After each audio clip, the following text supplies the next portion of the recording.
देखो शिखरे आपणଙ୍କୁ स्वागत। आज ମୁଁ ଆପଣଙ୍କ ପାଇଁ ନେଇ ଆସିଛି ଦେଶ ବିଦେଶର 30ଟି ଗୁରୁତ୍ୱପୂର୍ଣ୍ଣ ଖବର। ଆପଣଙ୍କୁ ଅନୁରୋଧ ଭିଡ଼ିଓଟିକୁ ସମ୍ପୂର୍ଣ୍ଣ ଦେଖିବେ। ଭଲ ଲାଗିଲେ ଏହାକୁ ଲାଇକ୍ ଓ ସେୟାର ନିଶ୍ଚୟ କରିବେ। नंबर 1 नीट परीक्षार इतिहास सृष्टि कले ओडिशार शोएब आफ्ताब। काली प्रकाश पाई नीट प्रवेशिका परीक्षा रिजल्ट। राउरकेलार शोएब आफ्ताब होइछन्ति नीट टॉपर। 720 रु 720 मार्क रखी से 100% सफलता हासिल करिछन्ति। सर्वभारतीय मेडिकल एंट्रांस रे टॉपर हेबारे शोएब होइछन्ति ओडिशार प्रथम छात्र। से पाठ पढ़िबा पई मांक सह राजस्थान रो कोटारे रहुछन्ति। राउरकेला आजाद मोहल्ला रे रहुथियो मोहम्मद अब्बासଙ୍କ पुओ शोएब राउरकेला डिसुजा स्कूल रे पाठ पढुथिले।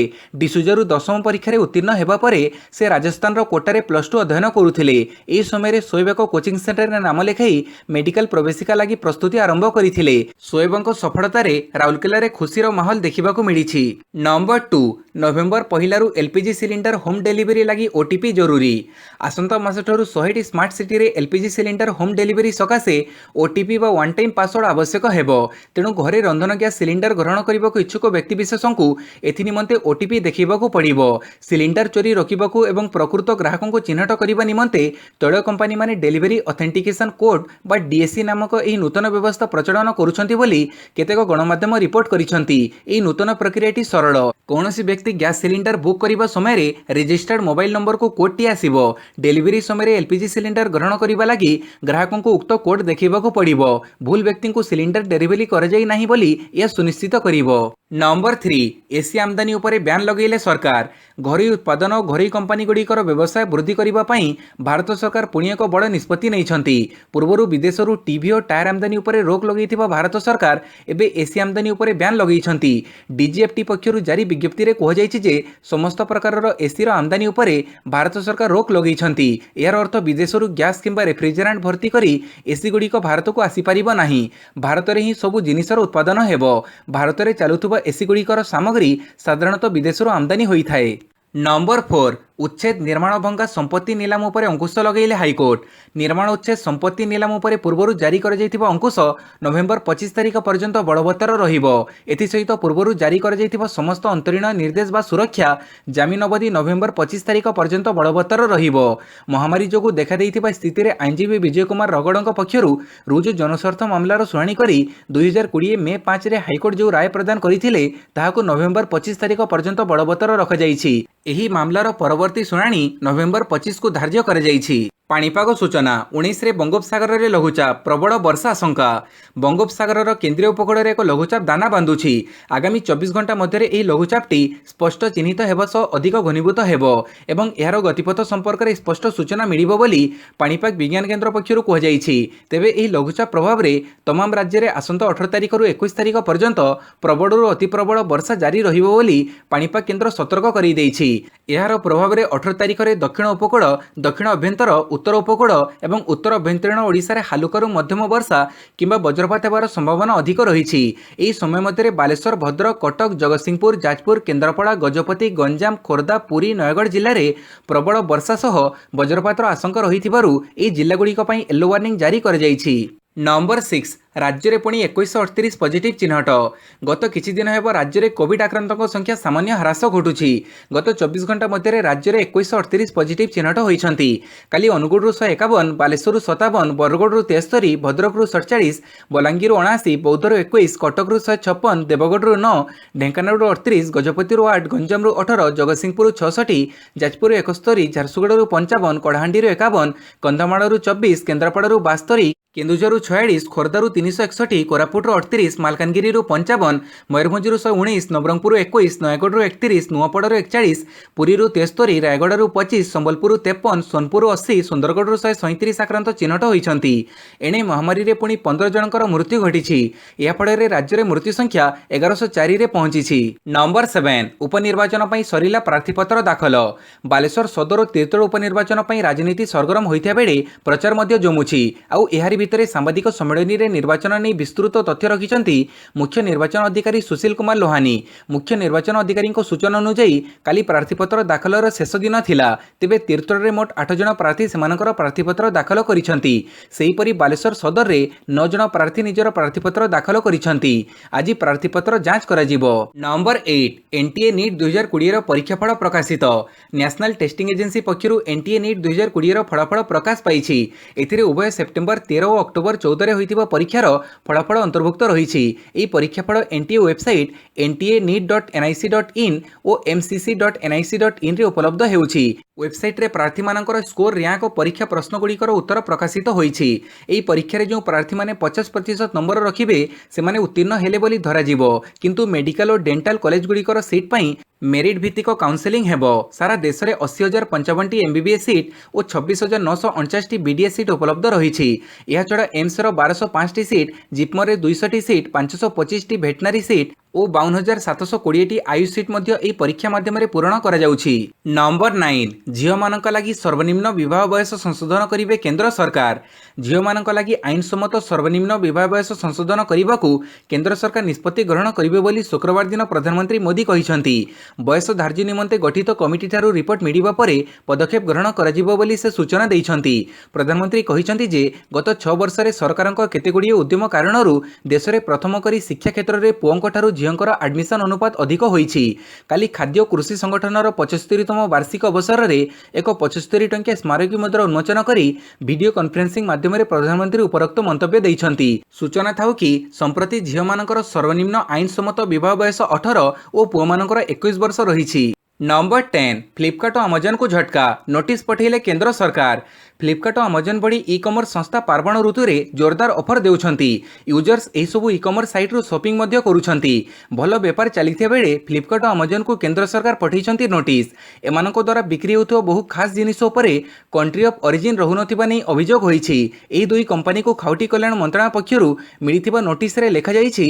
जांच परे जणा पड़िछि फ्लिपकार्ट और अमेजन स्वतंत्र प्रोडक्ट रे निर्माता देशगुड़िकर ना उल्लेख करूनाहांती, जहाँकि मंत्रालय नियम खोला उल्लंघन। 15 दिन भितर जवाब रखिबाकू कंपनी को निर्देश दैछंती सरकार। नंबर 11 दादाबटी मागुथिबा लोकंक ना कहंतु पुरस्कार जितंतु, कहिला कमिशनरेट पुलिस। दादाबटी मुक्त हेब दैत नगरी। कटक भुवनेश्वर को दादाबटी मुक्त करिबा पई दादाबटी को ना नाम रे एक नुआ कार्यक्रम आरंभ करिछि कमिशनरेट पुलिस। एनी सूचना दैछंती पुलिस कमिश्नर सुधांशु षडंगी। से कहिसंती जे दैत नगरी रे दादाबटी आदाय को प्रश्रय दिया जिवो नाही। एहाकू बंद करिबा पई एक हेल्पलाइन नंबर जारी करा जिवो। ई नंबर रे लोके पुलिस को गोपन रे सूचना देई परिबे। जो लोके सूचना देबे सेमानक नाम गोपन रखाजिबो सह पुरस्कृत करा जिवो। सूचना पाइबा परे असामाजिक व्यक्तिଙ୍କ विरोधरे कठोर कार्यानुष्ठान ग्रहण करा जिवो। एपरिकी आवश्यक पड़िले सेमानकु तड़ीपार करा जिवो। दादाबटी रोकिबा पई प्रति 15 दिन रे थाना स्तर रे और डीसीपी स्तर रे बैठक हेबो। ई बैठक रे कार्यक्रमर समीक्षा हेबो। तेबे एथिपाई लोकमाने विशेषकर बिल्डर ठिकादार और उठा दोकानी को सहयोग करने को निवेदन करिसेंती पुलिस कमिश्नर। नंबर 12 सुप्रीमकोर्ट ऐतिहासिक निष्पत्ति, ससुर घरे रहिबे बहु। पारिवारिक कहड़ प्रसंग में सुप्रीमकोर्ट काली ऐतिहासिक राय शुणाणी करिसेंती। सुप्रीमकोर्ट कहिसेंती घरोई हिंसा अधिनियम अनुଯାयी बहु शाशु घरे रहिबे। स्वामीर बापा मां घरे बहु रहिबार अधिकार रहिछि। जस्टिस अशोक भूषण नेतृत्वाधीन 3 जणिया खंडपीठ तरुण बात्रा मामला रे विचार करी एही राय शुणाइछंती। पूर्वरु एही मामला रे 2 जणिया बेंच एहार उल्टा राय दे कहिथिले जे बहु शाशु घरे रहि परिबो नाही। नंबर 13 बीजेपी पक्षरु प्रकाश पाइला 30 जणिया स्टार प्रचारक तालिका। उपनिर्वाचन पई काली बीजेपी पक्षरु 30 जणिया स्टार प्रचारक तालिका प्रकाश पाइछि। केंद्रमंत्री धर्मेंद्र प्रधान, प्रताप षडंगी, विरोधी दल नेता प्रदीप्त नायक, सांसद जुएल ओराम, सुरेश पुजारी, अपराजित षडंगी, बसंत कुमार पंडा 30 जणिया स्टार प्रचारकଙ୍କ मध्य रहिथिबा जणा पड़िछि। एमानक व्यतीत राज्य बीजेपी सभापति समीर महांती, बैजयंत पंडा, अरुण सिंह, सौदान सिंह, केवी सिंहदेव, मनमोहन सामल, विशेश्वर टुडू, अश्विनी वैष्णव, संबित पात्र, विष्णु सेठी, एमए खारबेड़ स्वाई, पृथ्वीराज हरिचंदन, विजय महापात्र, प्रकाश मिश्र, मोहन चरण माझी, सुकांत कुमार नायक, रघुनाथ महांती, पद्मलोचन पंडा, जयनारायण महांती, गोलक प्रसाद महापात्र विभु प्रसाद तराई, भृगु बक्सीपात्र और लेखाश्री सामंत सिंगारଙ୍କ ନାଁ ଏହି ତାଲିକାରେ ରହିଛି। ନମ୍ବର 14 ରାକ୍ଷୀ ବାନ୍ଧିବ ସର୍ତ୍ତରେ ନିର୍ଯାତନାକାରୀଙ୍କୁ ଜାମିନକୁ ସୁପ୍ରିମକୋର୍ଟରେ ଚ୍ୟାଲେଞ୍ଜ। ରାକ୍ଷୀ ବାନ୍ଧିବ ସର୍ତ୍ତରେ ଜଣେ ଯୌନ ନିର୍ଯାତନାକାରୀଙ୍କୁ ମଧ୍ୟପ୍ରଦେଶ ହାଇକୋର୍ଟ ଜାମିନ ମଞ୍ଜୁର କରିଛନ୍ତି, ଯାହାକୁ ନେଇ ହଙ୍ଗାମା ସୃଷ୍ଟି ହୋଇଛି। ହାଇକୋର୍ଟଙ୍କ ଜାମିନ ମଞ୍ଜୁରକୁ ବିରୋଧ କରି ସୁପ୍ରିମକୋର୍ଟରେ 9 ଜଣ ମହିଳା ଓକିଲ ଆବେଦନ କରିଛନ୍ତି। ଫଳରେ ଏହି ମାମଲାରେ ଆଟର୍ଣ୍ଣି ଜେନେରାଲଙ୍କ ସହାୟତା ଲୋଡ଼ାଯାଇଛି। ଏକ ନିର୍ଯାତନା ମାମଲାର ବିଚାର କରି ପୀଡ଼ିତାଙ୍କୁ ରାକ୍ଷୀ ବାନ୍ଧିବା ସର୍ତ୍ତ ରଖି ମଧ୍ୟପ୍ରଦେଶ ହାଇକୋର୍ଟ ଗତ ଜୁଲାଇ ମାସରେ ଜଣେ ଅଭିଯୁକ୍ତଙ୍କୁ ଜାମିନ ମଞ୍ଜୁର କରିଥିଲେ। ଉକ୍ତ ଆଦେଶରେ ମଧ୍ୟପ୍ରଦେଶ ହାଇକୋର୍ଟ କହିଥିଲେ ଅଭିଯୁକ୍ତ ରାକ୍ଷୀ ଓ ମିଠେଇ ସହ ପତ୍ନୀଙ୍କ ସାଙ୍ଗରେ ଯାଇ ଉକ୍ତ ପୀଡ଼ିତାଙ୍କୁ ରାକ୍ଷୀ ବାନ୍ଧିବେ ଓ ସବୁଦିନ ପାଇଁ ତାଙ୍କର ସୁରକ୍ଷା ଦାୟିତ୍ୱ ନେବେ। ଏହାଛଡ଼ା ପୀଡ଼ିତାଙ୍କୁ 11,000 ଟଙ୍କା ଉପହାର ଦେବେ। ଏଭଳି ସର୍ତ୍ତ ରଖି ପୀଡ଼ିତାଙ୍କ କଷ୍ଟକୁ ଗୁରୁତ୍ୱହୀନ କରାଯାଇଛି। ଏ ପ୍ରକାର ସର୍ତ୍ତ ଆଇନଗତ ନୀତି ବିରୋଧୀ, କିନ୍ତୁ ଏହାକୁ ପୁନରାବୃତ୍ତି କରାଯାଉଛି। ଖଣ୍ଡପୀଠ ନଭେମ୍ବର 2 ତାରିଖରେ ଏହି ମାମଲାର ପରବର୍ତ୍ତୀ ଶୁଣାଣି ହେବ ବୋଲି ଦିନ ଧାର୍ଯ୍ୟ କରିଛନ୍ତି। ନମ୍ବର 15 ଚ୍ୟାନେଲ ଦେଖିବାକୁ ରିପବ୍ଲିକ ଟିଭି ଟଙ୍କା ଦେଉଥିଲା ବୋଲି କହିଲେ ସାକ୍ଷୀ। ଟିଆରପି ଜାଲିଆତି ଅଭିଯୋଗରେ ଛନ୍ଦି ହୋଇ ଜାତୀୟ ଗଣମାଧ୍ୟମ ରିପବ୍ଲିକ ଟିଭିର ଆଡୁଅ ବଢ଼ିବାରେ ଲାଗିଛି। 4 ଜଣ ବ୍ୟକ୍ତି ଜଣେ ମାଜିଷ୍ଟ୍ରେଟଙ୍କ ଆଗରେ ସାଂଘାତିକ ଖୁଲାସା କରିଛନ୍ତି। ଦେଶର 2ଟି ଚ୍ୟାନେଲ ସେମାନଙ୍କୁ ଟଙ୍କା ଦେଇ ଏକ ନିର୍ଦ୍ଦିଷ୍ଟ ସମୟ ପାଇଁ ଟିଭି ଶୋକୁ ଦେଖିବା ପାଇଁ କହିଥିଲେ ବୋଲି ସେମାନେ ବୟାନ ଦେଇଛନ୍ତି। ଟିଆରପି ସ୍କାମର ତଦନ୍ତ କରୁଥିବା ମୁମ୍ବାଇ ପୋଲିସ ପକ୍ଷରୁ ଏହି ସୂଚନା ଦିଆଯାଇଛି। ସେହିପରି ମାଜିଷ୍ଟ୍ରେଟଙ୍କ ଆଗରେ ବୟାନ ଦେଇଥିବା 4 ଜଣଙ୍କୁ ପୁଲିସ ପୁରା ଘଟଣାର ସାକ୍ଷୀ ଭାବେ ନାମିତ କରିଛି। ପୁଲିସର ସୂଚନା ଅନୁଯାୟୀ 4 ଜଣଙ୍କ ମଧ୍ୟରୁ 3 ଜଣ ମାଜିଷ୍ଟ୍ରେଟଙ୍କ ଆଗରେ ରିପବ୍ଲିକ ଟିଭି ସେମାନଙ୍କୁ ଟଙ୍କା ଦେଇ ଚ୍ୟାନେଲ ଦେଖିବାକୁ କହିଥିବା କଥାର ଖୁଲାସା କରିଛନ୍ତି। ସେହିପରି ଆଉ ଜଣେ ବ୍ୟକ୍ତି ବକ୍ସ ସିନେମା ନାଁରେ ସମାନ କଥା କହିଛନ୍ତି। ନମ୍ବର 16 ରାଉରକେଲାରେ ଆରମ୍ଭ ହେଲା ଏକ୍ସପ୍ରେସ ସର୍ଭିସ ସେବା। ଷ୍ଟିଲ୍ ସିଟିରେ ବହୁ ପରିମାଣରେ ଆବର୍ଜନା ବାହାରୁଛି। ବିଶେଷ କରି ହୋଟେଲ ଓ ରେଷ୍ଟୁରାଣ୍ଟରୁ ବହୁ ଆବର୍ଜନା ବାହାରୁଛି। ସ୍ଥାନ ଅଭାବରୁ ଆବର୍ଜନାକୁ ହୋଟେଲ ପରିସର ଓ ରାସ୍ତାରେ ପକାଇବାରୁ ପରିବେଶ ଦୂଷିତ ହେଉଛି, ଯାହା ମହାନଗର ମୁଣ୍ଡବ୍ୟଥାର କାରଣ ସାଜିଥିଲା। ଏହାକୁ ନଜରରେ ରଖି ନିଗମ ପକ୍ଷରୁ ଏକ୍ସପ୍ରେସ ସର୍ଭିସ ସେବାର ଆରମ୍ଭ କରାଯାଇଛି। ଏହି ସେବା ଅଧୀନରେ 2ଟି ସ୍ୱତନ୍ତ୍ର ଗାଡ଼ି ଏଣିକି ବୁଲି ବୁଲି ଓଦା ଓ ଶୁଖିଲା ଆବର୍ଜନାକୁ ଅଲଗା ଅଲଗା ଭାବେ ସଂଗ୍ରହ କରି ପ୍ରକ୍ରିୟାକରଣ ନିମନ୍ତେ ମାଇକ୍ରୋ କମ୍ପୋଷ୍ଟିଂ ସେଣ୍ଟରକୁ ନେବ। ସେଠାରେ ଉକ୍ତ ଆବର୍ଜନା ପ୍ରକ୍ରିୟାକରଣ କରାଯାଇ ଓଦା ଆବର୍ଜନାକୁ କମ୍ପୋଷ୍ଟିଂରେ ପରିଣତ କରାଯିବ। ଶୁଖିଲା ଆବର୍ଜନାକୁ ତାହାର ପ୍ରକାର ଅନୁସାରେ ଅଲଗା ଅଲଗା କରି ଆବଶ୍ୟକ କାର୍ଯ୍ୟରେ ବିନିଯୋଗ କରାଯିବ। ନମ୍ବର 17 ଜାଲରେ ପଡ଼ିଲେ 2 ଚୋରା ବନ୍ଧୁକ ବେପାରୀ। କ୍ରାଇମବ୍ରାଞ୍ଚ ଏସଟିଏଫ୍ କବ୍ଜାରେ ଚୋରା ବନ୍ଧୁକ ବେପାରୀ। ଖୋର୍ଦ୍ଧା ଆଖପାଖ ଅଞ୍ଚଳରୁ 2 ଜଣଙ୍କୁ ଧରିଛି ଏସଟିଏଫ୍। 2 ଅଭିଯୁକ୍ତ ହେଲେ ରାଜେଶ ଜେନା ଓ ବିକାଶ ବେହେରା। ଦୁହିଁଙ୍କଠାରୁ 8ଟି ପିସ୍ତଲ ଓ 10 ରାଉଣ୍ଡ ଗୁଳି ଜବତ ହୋଇଛି। ଜବତ ବନ୍ଧୁକ ମଧ୍ୟରେ 2ଟି 7mm ପିସ୍ତଲ ସହ ମାଗାଜିନ୍, ଗୋଟିଏ ରିଭଲଭର, 4ଟି ଦେଶୀ ବନ୍ଧୁକ ଓ ଗୋଟିଏ ଏସବିଏମଏଲ୍ ଏବଂ ଗୋଟିଏ ଏସଏଲଆର ଗନ୍ ରହିଛି। ଚନ୍ଦକା ଥାନା ଅନ୍ତର୍ଗତ ଦାସପୁର ବ୍ରିଜ ନିକଟରେ ଉଭୟଙ୍କୁ ଧରିଥିଲା କ୍ରାଇମବ୍ରାଞ୍ଚ ଏସଟିଏଫ୍। ଦୁହିଁଙ୍କୁ ଗିରଫ ପରେ ଭୁବନେଶ୍ୱର ଏସଡିଜିଏମ୍ କୋର୍ଟରେ ହାଜର କରାଯାଇଥିଲା। ଚୋରା ବନ୍ଧୁକ ବେପାରରେ ସାମିଲ ଅନ୍ୟ କିଛି ଅଭିଯୁକ୍ତଙ୍କୁ ଧରିବାକୁ ଛାନବିନ ଜାରି ରହିଛି। ନମ୍ବର 18 ପୃଥ୍ୱୀ 2 କ୍ଷେପଣାସ୍ତ୍ରର ରାତ୍ରିକାଳୀନ ପରୀକ୍ଷଣ ସଫଳ। ପୃଥ୍ୱୀ 2 କ୍ଷେପଣାସ୍ତ୍ରର ରାତ୍ରିକାଳୀନ ପରୀକ୍ଷଣ ସଫଳ ହୋଇଛି। ବାଲେଶ୍ୱର ଚାନ୍ଦିପୁର 3 ନମ୍ବର ଲଞ୍ଚ ପ୍ୟାଡ୍ରୁ ଏହାର ପରୀକ୍ଷଣ କରାଯାଇଛି। କାଲି ସନ୍ଧ୍ୟା 7:30 ସମୟରେ ଏହାର ପରୀକ୍ଷଣ କରାଯାଇଥିଲା। ପରୀକ୍ଷଣ ସଫଳ ହୋଇଥିବା ନେଇ ଡିଆରଡିଓ ପକ୍ଷରୁ ସୂଚନା ଦିଆଯାଇଛି। ଭୂପୃଷ୍ଠରୁ ଭୂପୃଷ୍ଠକୁ ନିକ୍ଷେପ କରାଯାଇପାରୁଥିବା ମଧ୍ୟମ ଦୂରଗାମୀ ବାଲାଷ୍ଟିକ୍ କ୍ଷେପଣାସ୍ତ୍ର ହେଉଛି ପୃଥ୍ୱୀ 2। ଏହି କ୍ଷେପଣାସ୍ତ୍ରର ଲକ୍ଷ୍ୟଭେଦ କ୍ଷମତା ରହିଛି 350 କିଲୋମିଟର। 1000 କେଜିର ଆଣବିକ ଯୁଦ୍ଧାସ୍ତ୍ର ବହନ କରିବାର କ୍ଷମତା ପୃଥ୍ୱୀ 2ର ରହିଛି। ସ୍ୱଦେଶୀ ଜ୍ଞାନକୌଶଳରେ ନିର୍ମିତ ଏହି କ୍ଷେପଣାସ୍ତ୍ରକୁ ଭାରତୀୟ ଷ୍ଟ୍ରାଟେଜିକ୍ କମାଣ୍ଡ ଫୋର୍ସର ସ୍ୱତନ୍ତ୍ର ଯବାନମାନେ ପରୀକ୍ଷା କରିଥିଲେ। ନମ୍ବର 19 ଅକ୍ଟୋବର 23ରେ ମିଶନ ବିହାରକୁ ଓହ୍ଲାଇବେ ପ୍ରଧାନମନ୍ତ୍ରୀ ନରେନ୍ଦ୍ର ମୋଦି। ଅକ୍ଟୋବର 23 ଠାରୁ ବିହାର ନିର୍ବାଚନ ପାଇଁ ଜନସଭାରେ ଯୋଗଦେବେ ପ୍ରଧାନମନ୍ତ୍ରୀ ନରେନ୍ଦ୍ର ମୋଦି।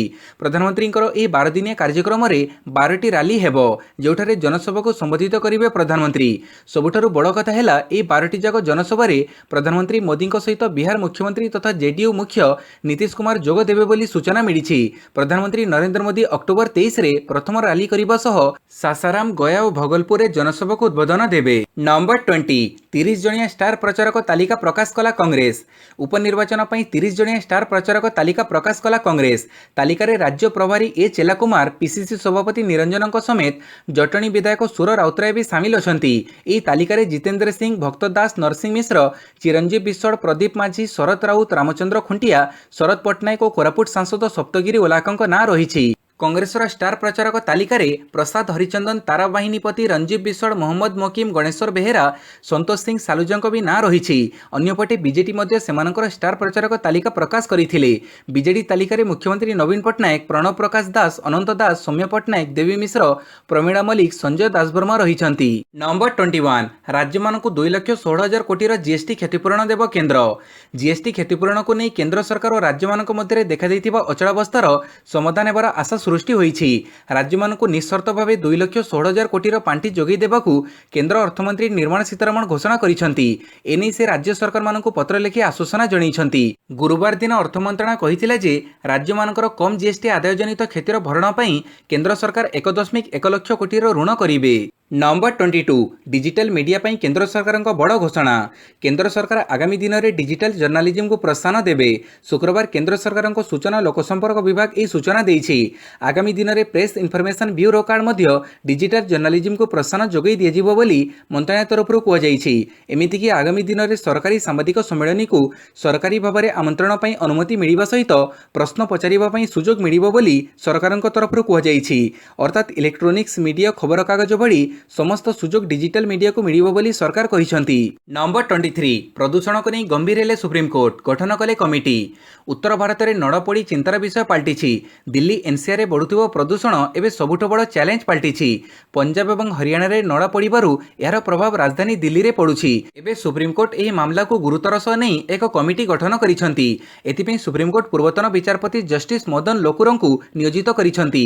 ସେ ଏକୁଟିଆ ଏହି ଘଟଣା ଉପରେ ନଜର ରଖିବେ ବୋଲି ପ୍ରଧାନ ବିଚାରପତି ଜଷ୍ଟିସ ଏସ୍ଏ ବୋବଡେ କହିଛନ୍ତି। ନଡ଼ାପୋଡ଼ି ଉପରେ ନଜର ରଖିବା ପାଇଁ ନ୍ୟାସନାଲ କ୍ୟାଡେଟ୍ କୋର୍ ଏବଂ ଏନ୍ଏସ୍ଏସ୍, ଭାରତ ସ୍କାଉଟ୍ ଏବଂ ଗାଇଡ୍ର ପ୍ରମୁଖଙ୍କୁ ଜଷ୍ଟିସ ଲୋକୁରଙ୍କୁ ସହଯୋଗ କରିବା ପାଇଁ ପ୍ରଧାନ ବିଚାରପତି ନିର୍ଦ୍ଦେଶ ଦେଇଛନ୍ତି। ନମ୍ବର 24 ଟାଟା ଗ୍ରୁପ ସବୁଠୁ ବଡ଼ ରାଜନୈତିକ ଦାତା, ଏଡିଆର୍ ରିପୋର୍ଟ। 2018-19 ବର୍ଷରେ ବିଜେପି ସବୁଠୁ ବଡ଼ ରାଜନୈତିକ ଅନୁଦାନ ଗ୍ରହଣକାରୀ ବୋଲି ଆସୋସିଏସନ୍ ଅଫ୍ ଡେମୋକ୍ରେଟିକ୍ ରିଫର୍ମସ୍ ରିପୋର୍ଟରୁ ଜଣାପଡ଼ିଛି। ଉପରୋକ୍ତ ବର୍ଷରେ ରାଜନୈତିକ ଅନୁଦାନ ଗ୍ରହଣ କରିବାରେ କଂଗ୍ରେସ ପାର୍ଟି ଦ୍ୱିତୀୟ ସ୍ଥାନରେ ରହିଥିବା କଥା ମଧ୍ୟ ଉକ୍ତ ରିପୋର୍ଟରେ ଉଲ୍ଲେଖ କରାଯାଇଛି।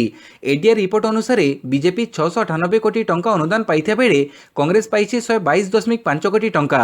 ଟାଟା ଗ୍ରୁପ ପୃଷ୍ଠପୋଷକତାରେ ଚାଳିତ ପ୍ରୋଗ୍ରେସିଭ୍ ଇଲେକ୍ଟୋରାଲ୍ ଟ୍ରଷ୍ଟ 2018-19ରେ ରାଜନୈତିକ ଦଳମାନଙ୍କ ପାଇଁ ଶ୍ରେଷ୍ଠ ଦାତା ଭାବେ ପରିଗଣିତ ହୋଇଥିବା କଥା ଏହି ରିପୋର୍ଟରେ ପ୍ରକାଶ ପାଇଛି। ନମ୍ବର 25 ଅନୁଭବଙ୍କ ଛାଡ଼ପତ୍ର ମାମଲା ଉପରେ ସୁପ୍ରିମକୋର୍ଟଙ୍କ ସ୍ଥଗିତାଦେଶ। ଦିଲ୍ଲୀ ପଟିଆଲା ହାଉସ୍କୋର୍ଟରେ ସାଂସଦ ଅନୁଭବ ମହାନ୍ତି କରିଥିବା ଛାଡ଼ପତ୍ର ମାମଲାକୁ କଟକ ଟ୍ରାନ୍ସଫର କରିବା ନେଇ ପତ୍ନୀ ବର୍ଷା ପ୍ରିୟଦର୍ଶିନୀ କରିଥିବା ଆବେଦନ ଉପରେ ସୁପ୍ରିମକୋର୍ଟରେ ଶୁଣାଣି ହୋଇଛି। କୋର୍ଟ ପଟିଆଲା ହାଉସ୍କୋର୍ଟରେ ଥିବା ଛାଡ଼ପତ୍ର ମାମଲା ଉପରେ ସ୍ଥଗିତାଦେଶ ଦେଇଛନ୍ତି। ଏଥିସହ ଉଭୟ ପକ୍ଷଙ୍କ ମଧ୍ୟରେ କୋର୍ଟ ମିଡିଏଟରଙ୍କ ଦ୍ୱାରା ଆପୋଷ ବୁଝାମଣା କରିବା ପାଇଁ ପରାମର୍ଶ ଦେଇଛନ୍ତି। ଏଥିପାଇଁ ଦୁଇ ପକ୍ଷଙ୍କୁ ନୋଟିସ୍ ଜାରି କରିଛନ୍ତି। ବୁଝାମଣା ପରେ ପରବର୍ତ୍ତୀ ଶୁଣାଣି ହେବ ବୋଲି ଜଣାଯାଇଛି। ସୁପ୍ରିମକୋର୍ଟର ବିଚାରପତି ହୃଷିକେଶ ରାୟଙ୍କ ଜଣିକିଆ ଖଣ୍ଡପୀଠରେ ମାମଲାର ଶୁଣାଣି ହୋଇଥିଲା। ନମ୍ବର 26 ବର୍ଷା ଯୋଗୁଁ ମହାରାଷ୍ଟ୍ରରେ 36 ମୃତ, କର୍ଣ୍ଣାଟକ ସ୍ଥିତି ମଧ୍ୟ ଗମ୍ଭୀର। ତେଲେଙ୍ଗାନା ଓ ଆନ୍ଧ୍ରପ୍ରଦେଶ ପରେ ଏବେ ମହାରାଷ୍ଟ୍ରରେ ଲଗାଣ ବର୍ଷା ତାଣ୍ଡବ ରଚିଛି। 2 ଦିନ ହେଲା ମହାରାଷ୍ଟ୍ରର ବିଭିନ୍ନ ସ୍ଥାନରେ ଅବିଶ୍ରାନ୍ତ ବର୍ଷା ଯୋଗୁଁ 37 ଜଣଙ୍କ ଜୀବନ ଗଲାଣି। ବ୍ୟାପକ ଅଞ୍ଚଳ ଜଳମଗ୍ନ ହୋଇ ରହିଥିବା ବେଳେ ଲକ୍ଷାଧିକ ଲୋକ ପାଣି ଘେରରେ ରହିଛନ୍ତି। ବିଶେଷକରି ପୁଣେ, ସୋଲାପୁର, ସିଙ୍ଗଲି, ସତାରା ଓ କୋଲ୍ହାପୁରରେ 2 ଦିନ ହେଲା ଲାଗି ରହିଥିବା ବର୍ଷା ସାଧାରଣ ଜନଜୀବନକୁ ଗଭୀର ଭାବେ ପ୍ରଭାବିତ କରିଛି।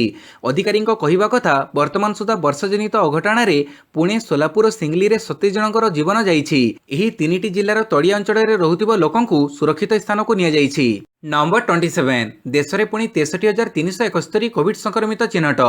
ମହାମାରୀ ଦିନକୁ ଦିନ ତାର କାୟ ବିସ୍ତାର କରିବାରେ ଲାଗିଛି।